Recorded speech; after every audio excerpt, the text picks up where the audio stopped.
Hi friends.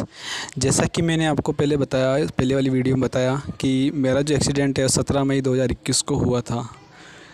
जब मैं काम पे जा रहा था मेरी बाइक से, हाईवे पर था, 8:30 बजे का टाइम था सुबह का। तो बाइक 40 से 50 की स्पीड पे थी। तो एकदम से कोई जानवर आया सामने, तो मैंने ब्रेक लगाए। ब्रेक लगाने के बाद बाइक अनबैलेंस हुई और मेरी बाइक मेरे लेफ़्ट लेग पे गिर पड़ी और मेरा तुरंत वहीं पर ही फ्रैक्चर हो गया। तब मेरा पाँव हल्का सा मुड़ गया था और मैं वहीं 8-10 मिनट के लिए मैं वहीं रहा। तो मैंने आसपास वाले इकट्ठे हो गए और लोगों को जो रिलेशन में है और मैं जहाँ काम करता था मैंने उनको इन्फॉर्म किया और वो मुझे तुरंत प्राथमिक उपचार कराया आसपास के नज़दीकी हॉस्पिटल में। वहाँ पर मेरा पट्टी हुई, नॉर्मल कच्चा मतलब ऐसा पट्टी हो गई ताकि हड्डी थोड़ा इधर उधर ना हिले। मेरे लेग को पट्टी कर दिया गया रुई वगैरह लगा के, थोड़ा मलहम पट्टी करके। ज़्यादा ब्लड तो नहीं निकला था, थोड़ा बहुत ब्लड निकला था। और फिर उसके बाद में मुझे वहीं पर ही ड्रिप दी गई, ग्लूकोज़ वगैरह, और एक इंजेक्शन लगाया गया। 1 घंटा वहाँ रहने के बाद, 1 से 1.5 घंटा वहाँ रहने के बाद मुझे जयपुर रेफ़र कर दिया गया। जयपुर में चिरायु हॉस्पिटल है, वहाँ पर मनोज डॉक्टर साहब हैं, तो काफ़ी प्रसिद्ध डॉक्टर हैं जयपुर के और जयपुर एरिया के। और वो डॉक्टर साहब जो हॉस्पिटल है वो हड्डियों के लिए ज़्यादा प्रसिद्ध है, यानी कि वहाँ पर हड्डी से किसी प्रकार का केस होता है तो वो सबसे बेस्ट है। वहाँ मैं प्रेफर करूँगा कि ज़्यादा से ज़्यादा हड्डी वाले केस में वहीं उपचार ले, तो उससे जल्दी उपचार मिल जाता है। ठीक है, तो मैं आपके आगे की जर्नी बताता हूँ कि मैं 12:30 बजे के करीब मुझे जयपुर ले जा गया। जयपुर वहाँ ऑपरेशन स्टार्ट हुआ, 3 बजे के लगभग ऑपरेशन पूरा हो चुका था। जब ऑपरेशन कर रहे थे तो उस टाइम की आपको मैं बात बताता हूँ कि मुझे बेहोशी का इंजेक्शन दिया गया जो कि मेरे पीठ के पीछे लगा था। मेरा पीठ के ऊपर का हिस्सा होश में था और पीठ के नीचे का हिस्सा बेहोश कर दिया गया, यानी कि सुन्न कर दिया गया। फिर उसके बाद मेरा ऑपरेशन स्टार्ट किया गया। 1.5 से 2 घंटे में ये ऑपरेशन कंप्लीट हो गया था। फिर इसके बाद मैं आपको बताता हूँ कि मेरा जो पैर था वो बिल्कुल कम से कम 7-8 घंटे तक सुन रहा था। ऑपरेशन करने के बाद 3 बजे मुझे ऑपरेशन थिएटर से बाहर निकाला और मुझे वार्डरूम में लेटा दिया गया। फिर रात को 9 बजे रात को 1 बजे के करीब मेरे को लगा कि हाँ, मेरा पाँव नीचे धीरे धीरे सुन था, वो धीरे धीरे कम होता जा रहा है और मेरा नीचे का हिस्सा होश में आ रहा है धीरे धीरे, मतलब एक्टिवनेस आ रही है उसमें अब। तो इस प्रकार से फिर मेरे को बुखार रहा 1-2 दिन तक और मुझे दवाइयाँ दी गई, इंजेक्शन दिए गए और ग्लूकोज़ ड्रिप चढ़ाई गई। उसके बाद 3 दिन बाद में मेरा फर्स्ट ड्रेसिंग हुआ, तो वहाँ पर मलहम पट्टी हुआ। फिर उसके 2 दिन बाद में जब मुझे छुट्टी दी गई 5वें दिन, तब ड्रेसिंग हुआ। ठीक है, और मुझे दवाइयाँ दे के वहाँ से होम पे जाने के लिए बोल दिया गया कि आप होम बेड रेस्ट कीजिए घर पे ही। तो फिर मुझे बताया गया कि 15 दिन बाद आपको वापस हॉस्पिटल आना है। तो इस प्रकार से मैं 15 दिन तक घर पर रहा। फिर मुझे वापस 15 दिन बाद हॉस्पिटल बुलाया गया। तो मेरा वापस से एक्सरे हुआ, डॉक्टर ने एक्सरा देखा और एक्सरा देखने के बाद मुझे कुछ एक्सरसाइज बताई कि आप ये एक्सरसाइज स्टार्ट कीजिए। ठीक है, और ऑपरेशन से पहले भी एक्सरसाइज बताई थी पंजे वाली, जो कि मैं कर रहा था, और ऑपरेशन के बाद मुझे एक्सरसाइज बताई कि आप ये एक्सरसाइज स्टार्ट कीजिए। तो मैं वो एक्सरसाइज फिर 7 दिन तक फिर अभी भी कंटिन्यू कर रहा हूँ। तो वो मैंने एक्सरसाइज स्टार्ट कर दी थी। फिजियोथेरेपी भी थे उनके पास अवेलेबल, तो उन्होंने मुझे एक्सरसाइज बताई, तो मैंने एक्सरसाइज स्टार्ट कर दी। अब मुझे डॉक्टर ने कहा कि अब 15 दिन बाद आप अगर चाहो तो आप दिखा सकते हो। तो मैंने कहा ठीक है सर, हाँ आ जाएंगे, तो देख लेंगे और आ ही जाएंगे। तो हम 15 दिन बाद में फिर वापस गए, एक्सरा हुआ वापस से और दिखाया। तो उन्होंने कहा कि हाँ ठीक है, अब पाँव भी मुड़ने लग गया है थोड़ा थोड़ा, एक्सरसाइज कंटिन्यू करते रहो और दवाई कंटिन्यू चालू रखो और अच्छा रिस्पॉन्स है, अच्छा उपचार चल रहा है, ठीक हो जाएगा सब धीरे धीरे। अब आपको 1 महीने बाद आना है, यानी कि लगभग 15 जुलाई तक आपको वापस आना है। तो इस प्रकार से उन्होंने कहा कि आपका 15 जुलाई के करीब आपका जो घुटने का एक स्क्रू है वो निकलेगा बाहर, वो बाहर निकालेंगे, इसलिए आपको वापस एक बार ये आना है हॉस्पिटल। तो इस प्रकार से हमें 15 जुलाई को वापस जाना है। अब मैं आपको बताता हूँ कि 15 जुलाई को जाऊँगा तब मैं आपको वीडियो बनाऊँगा, उसके बारे में पूरा डिटेल बताऊँगा कि वहाँ क्या कैसे क्या स्क्रू कितना क्या कौन सा निकाला आया, किस प्रकार से क्या एक्सरे आया, कितनी हड्डी जुड़ी, ठीक है, और क्या डॉक्टर ने राय दी। तो उसके बारे में मैं नेक्स्ट वीडियो में बात करूँगा। अभी मैं बात करता हूँ कि डॉक्टर ने मुझे जब छुट्टी दी तब से लेकर आज मेरे को हो चुके हैं 46 दिन। आज मैं ये वीडियो बना रहा हूँ और ये अभी जो मैं पैदल चल रहा हूँ ये मेरा 47वां दिन है, ठीक है। तो अब मैं आपको बताता हूँ कि इन 47 दिनों के अंदर मैंने क्या क्या खाया, कैसे डाइट प्लान लिया, कैसा मेरा रहन सहन रहा, किस प्रकार से मैंने स्ट्रगल किया और किस प्रकार से मैंने कौन सी दवाइयाँ ली और कौन से फल फ्रूट खाए, कौन सी हरी सब्जियाँ ज़्यादा खाई और किस टाइम पर खाई, कौन सा नाश्ते में क्या लिया, दूध कौन सा लिया, ठीक है। ये सब चीज़ें मैं आपको अब बता रहा हूँ, तो आप ध्यान से सुनिएगा। दोस्तों, यहाँ मुझे घर पे आने के बाद मैंने भेड़ का दूध स्टार्ट किया। आधा किलो भेड़ का दूध आता है जिसमें कि सुबह 1 गिलास और शाम को 1 गिलास गर्म करके पीना होता है, ठीक है। फिर मैंने उसमें एक अंडा, देसी अंडा सुबह दूध में डालकर पीना स्टार्ट किया और 20 दिन तक मैंने पिया केवल अंडा, ठीक है। इसके बाद मैंने काजू, बादाम, अखरोट और चिरवंजी, पिस्ता और अंजीर और काले तिल और मतीरे के बीज और क्या था इसमें, हाँ, इतनी चीज़ें मैं बता दूंगा जैसे याद आएगा। तो इतनी चीज़ें मैंने ये स्टार्ट करी।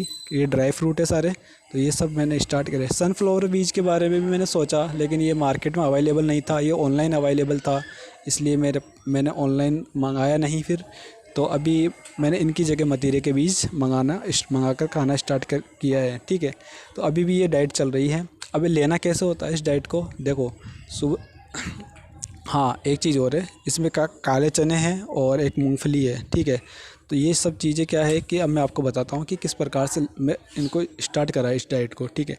शाम को, रात को सोने से पहले काजू 8-10 काजू, बादाम 8-10, अखरोट तो सुबह खानी होती है, ठीक है। रात को जो भिगोने की चीज़ें वो बता देता हूँ मैं आपको। उसमें थोड़ा सा पिस्ता, मतलब एक से 2 चम्मच पिस्ता, 1 से 2 चम्मच चिरवंजी, ठीक है, और आधी मुट्ठी चना और आधी मुट्ठी मूंगफली, ठीक है। ये सब चीज़ें और एक मगज के बीज, ठीक है। ये सब चीज़ें मैंने, आधी मुट्ठी मगज का बीज, ये सब चीज़ें मैंने एक कटोरी में रख ली और उसमें पानी डाल के रात को भिगो दिया और सुबह इनको साफ़ करके धो के साफ़ पानी से और सुबह नाश्ते में खा लिया, ठीक है। इस प्रकार से डाइट मेरी अभी भी चल रही है, रोज़ मैं नाश्ते में यही खाता हूँ। और हाँ, एक रात को एक और मूंगफली वगैरह सब बता दी मैंने आपको, ठीक है। अब इसके बाद में आती है बात कि मैंने नाश्ता करने के बाद क्या किया। नाश्ता करने के बाद दोस्तों मैंने एक्सरसाइज स्टार्ट करी और वो लगातार इसमें पैदल चलना भी आ गया कि अपन पैदल चलने वाली एक्सरसाइज हल्की हल्की, अगर आपको डॉक्टर ने बता दिया है कि आप पैदल चल सकते हैं, तब से मैंने पैदल चलने वाली एक्सरसाइज स्टार्ट करी। मुझे जब बताया ही नहीं था डॉक्टर ने कि पैदल चलना है, उसके पहले मैं जो मेरे को एक्सरसाइज बताई गई थी वो एक्सरसाइज में करता था, ठीक है। तो उसमें 6 एक्सरसाइज बताई थी मुझे, तो वो 6 एक्सरसाइज में कंटिन्यू कर रहा था, ठीक है। अब भी इसमें आपको बताता हूँ मैं कि जब मुझे चलने के लिए डॉक्टर ने बोला तब मैं पूरा चलता था। कब तक? 9 बजे तक मैं नाश्ता कर लेता था, नहा धो के तैयार होके, और दोपहर के 1 से 1:30 बजे तक मेरा चलना भी आ गया उसमें और मेरा एक्सरसाइज करना भी आ गया, ठीक है। ये सब मैं एक्सरसाइज वगैरह सब मैं कर लेता था कितने 1 से 1:30 बजे तक। फिर मैं फुल डाइट खाना खाता था, ठीक है। और अभी भी वही प्लान चल रहा है मेरा, डाइट प्लान। तो मैं फुल डाइट खाता हूँ और फिर उसके बाद आराम से सोना और 1 से 1.5 घंटा आराम से सोना। और फिर उसके बाद मौसम्बी का जूस, ठीक है। मौसम्बी का जूस मैंने 15 दिन बाद स्टार्ट किया था जब मेरे टाँके खुल गए थे, ठीक है। तो 15 दिन तक मैंने खट्टी चीज़ें अवॉइड करी। तेल की चीज़ें, मीठा, चीनी से चीज़ें बनी चीज़ें, ठीक है। और जितने भी प्रकार के ये चाय, कॉफ़ी, कोल्ड ड्रिंक्स, ये सब चीज़ें मैं नहीं लेता था, ठीक है। अब इसके बाद मैं आपको बताता हूँ कि मैंने ये सब चीज़ें चीनी वगैरह, बूरा वगैरह ये तो नहीं खाता ही नहीं था। और जो क्या नाम है, गुड़ तो मैं एक दिन छोड़ कर एक दिन एक डली गुड़ की, एक गुड़ का टुकड़ा, मोटा टुकड़ा मैं खाता था, ठीक है। तो ये क्या है कि अपने जो हड्डी को है, ये जल्दी से जल्दी कैल्शियम ऑब्ज़र्व करने में मदद करते हैं। इसलिए मैं ये चीज़ें खाता था ताकि मेरी हड्डी जल्द से जल्द जुड़ जाए। तो इस प्रकार से दोस्तों ये डाइट प्लान अभी भी चल रहा है और कोई दिक्कत नहीं आ रही है और काफ़ी राहत मिली है और हड्डी भी जुड़ी है और पैदल भी चलने में मेरे को आज 47वां दिन है। 47वां दिन में देख लो, मैं आज पहले मैं 2 हाथ की वॉकर से चलता था, अब मैं सिंगल हाथ की वॉकर से चल रहा हूँ। और मैं किस प्रकार से चलता था स्टार्टिंग में, वो उसकी वीडियो भी मैं डाल दूँगा आपको, ठीक है।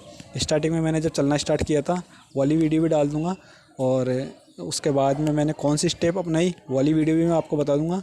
और अब मैं कौन से आज चल रहा हूँ, ये मेरा 47वां डेज है अभी प्रेजेंट टाइम में, ठीक है।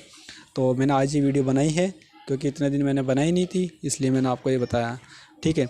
अब मैं बात करता हूँ आपको हरा धना और पालक ये खाने के फ़ायदे, क्योंकि इससे इनमें क्या होता है कि आयरन वगैरह सब में जिंक वगैरह सब चीज़ें होती है। तो मैं सजेस्ट करूँगा कि आप ये दोपहर का खाना खाने के बाद 3 से 4 घंटे बाद शाम को 6 बजे के लगभग आप हरा धनिया 100 ग्राम और 100 ग्राम पालक ये भी आप एक दिन छोड़कर एक दिन या 3 से 4 दिन के अंदर एक बार खा सकते हैं, ठीक है। तो ये बेस्ट रहता है और आपकी पाचन क्रिया भी अच्छी रहती है इससे, ठीक है। अब मैं आपको बताता हूँ कि शाम को दूध में क्या लेता था मैं। सुबह तो अंडा ले लेता था, 20 दिन तक लिया केवल। और हल्दी ज़रूर लेना है दूध के अंदर, दूध में हल्दी भी पीता हूँ, ठीक है। अभी भी पी रहा हूँ, कभी कभी एक टाइम पीता हूँ, कभी कभी सुबह शाम पीता हूँ, ठीक है।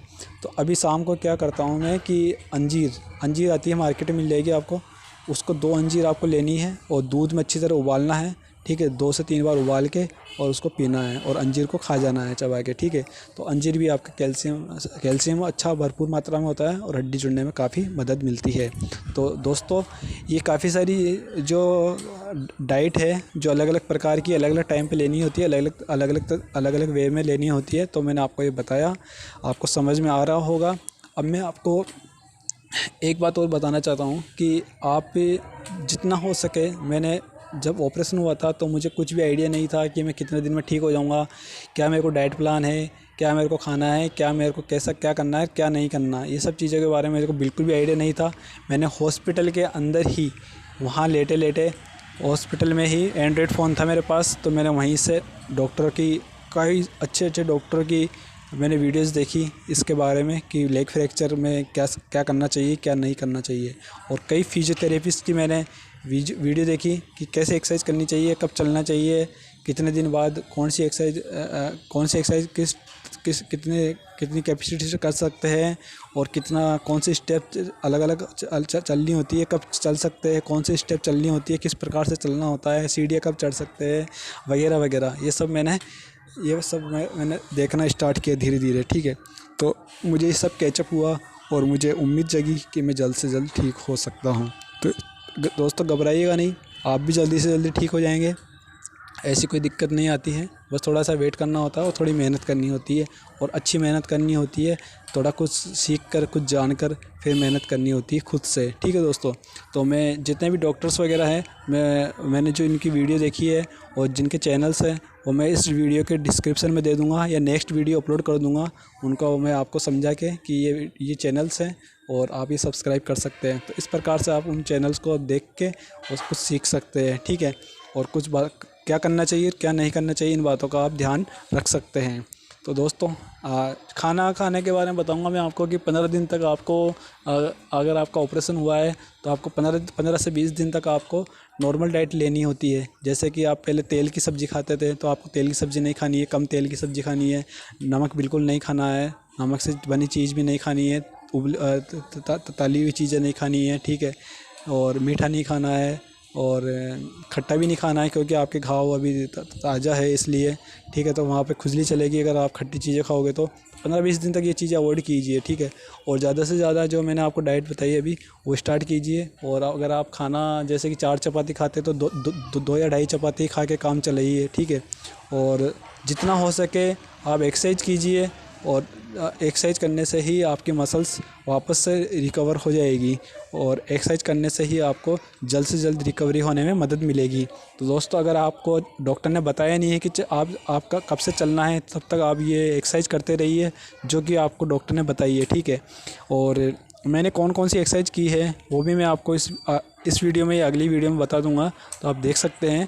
और किस प्रकार से मैंने वो चलना स्टार्ट किया था उसकी वीडियो भी मैं बता दूंगा। और अब मैं आने वाले दिनों में जितनी प्रकार से मैं मतलब कि मैं किस प्रकार से मेरी पोजीशन है पाँव की, मेरा पाँव कैसा क्या रिकवर हो रहा है, स्टेज रिमूव होने के बाद में क्या फ़र्क पड़ा है, कितना घुटना मुड़ा है, ये सब मैं अपडेट देता रहूँगा। तो आप इस चैनल को ज़रूर सब्सक्राइब कीजिएगा दोस्तों। और मैं आपको बताना चाहता हूँ दोस्तों कि आप एक प्रकार से मरीज़ नहीं है दोस्तों, अपने आप को मरीज़ ना समझे। आप एक प्रकार से, आपकी बॉडी सही है, आपका तन सही है, आपका मन सही है, सब कुछ सही है, बस आपका जो पैर की जो हड्डी है वही टूटी है। तो उसको आपको थोड़ा सा मेहनत करके, थोड़ा सा वेट करके उसको ठीक करना है, ठीक है। पॉजिटिव रहना है, पॉजिटिव रहेंगे तो ही बहुत फ़ायदा मिलने वाला है, क्योंकि पॉजिटिव से बहुत कुछ हो जाता है। जैसे कि और लोग पॉजिटिव रह के ठीक हुए, उसी तरीके से हमें भी ठीक होना है। बस यही उम्मीद रखनी है, निराश नहीं होना है या हताश नहीं होना है, क्योंकि जैसा हम सोचेंगे वैसा ही हमारी बॉडी पे इफ़ेक्ट पड़ता है, ठीक है। तो हम सोचेंगे कि यार पता नहीं कब ठीक होगा, तो अपन माइंड को इंस्ट्रक्शन दे रहे हैं कि पता नहीं कब ठीक होगा, तो इसका मतलब है कि आपको पता ही नहीं है कि आप कब ठीक होंगे। तो आपको माइंड को इंस्ट्रक्शन देना है कि हाँ जल्दी ठीक हो जाएंगे, भाई इतना टाइम है, लोग भी इतने टाइम में ठीक हुए तो हम भी इतने टाइम में ठीक हो जाएंगे। और उसी हिसाब से आपको मेहनत करनी है, और उसी हिसाब से डाइट प्लान लेना है, उसी हिसाब से एक्सरसाइज करनी है, उसी हिसाब से थोड़ा चलना फिरना है अगर आपको डॉक्टर ने बताया है। तो इस प्रकार से दवाई टाइम से लेना है, ठीक है। और कुछ गलती नहीं करनी है, कुछ सावधानियाँ रखनी है चलने फिरने, उठने बैठने में, तो सब कुछ नॉर्मल हो जाएगा, ठीक है। तो इस प्रकार से मैं आपको तो यही कहना चाहता हूँ कि बस उम्मीद ना हारिए, बस कंटिन्यू रखिए अपनी जर्नी को, और सब ठीक होने वाला है। तो दोस्तों, इस प्रकार से मैंने इस वीडियो में कुछ बातें अगर रह गई होगी तो मैं आपको नेक्स्ट वीडियो में बता दूंगा। अच्छा दोस्तों, इसमें मैंने जब एक्सरे कराने गया था तो एक्सरे वाली वीडियो में छोटी सी एक वीडियो बना के उसमें अपलोड कर दूंगा या इसमें ऐड कर दूंगा, तो आप देख सकते हैं कि दोबारा जब डॉक्टर ने बुलाया था तो वो एक्सरा किस प्रकार कितना क्या हड्डी जुड़ी थी, ठीक है। तो दोस्तों देखो, मैंने एक चीज़ ख़ास बात मैं बताना चाहता हूँ कि मैं वेजिटेरियन डाइट ज़्यादा लेना पसंद करता हूँ, ठीक है। वेजिटेरियन डाइट में ये होता है कि आपका जो शरीर है, मतलब मानव जो शरीर होता है, अपना मानव जाति का जो शरीर होता है, उसमें एक ख़ास बात ये होती है कि वो वेजिटेरियन जो चीज़ें होती है उनको जल्दी से जल्दी ऑब्ज़र्व कर लेता है, यानी कि उनके गुण समझ आते हैं बॉडी में। और अपन अगर नॉन वेजिटेरियन लेते हैं डाइट तो वो जल्दी से जल्दी बॉडी ऑब्ज़र्व नहीं करती, और हमारी सिचुएशन ये होती है कि लेग फ्रैक्चर होने के बाद कि हम किस प्रकार से ये लेंगे, तो वैसे भी अपना चलना फिरना बंद हो ही जाता है, तो अपना जो पाचन तंत्र है वो वैसे भी नॉर्मल रहता नहीं है, थोड़ा डाउन में चला जाता है। इसलिए मैं एक ही बात सजेस्ट करना चाहूँगा कि वेजिटेरियन जो डाइट है उसी को आप फॉलो कीजिए ज़्यादा से ज़्यादा, और भरोसा रखिए कि वेजिटेरियन जिस प्रकार से मैं ठीक हुआ हूँ उसी प्रकार से आप ये डाइट लेकर ठीक हो सकते हैं, और वो भी कम समय में। बस भरोसा रखना है आपको, ठीक है। और भरोसे से ही दोस्तों बहुत कुछ हुआ है, सब कुछ हो जाता है, ठीक है दोस्तों। तो मिलते हैं दोस्तों इस प्रकार नेक्स्ट वीडियो में। मैं आपका दोस्त सलीम मोहम्मद। दोस्तों, चैनल को ज़रूर सब्सक्राइब कीजिएगा, लाइक कीजिएगा, और अपने ही जैसे लोगों की आप हेल्प करने के लिए उनको भी आप कमेंट में एक्टिव रह के जवाब दीजिएगा दोस्तों, ठीक है दोस्तों। जय हिंद, जय भारत।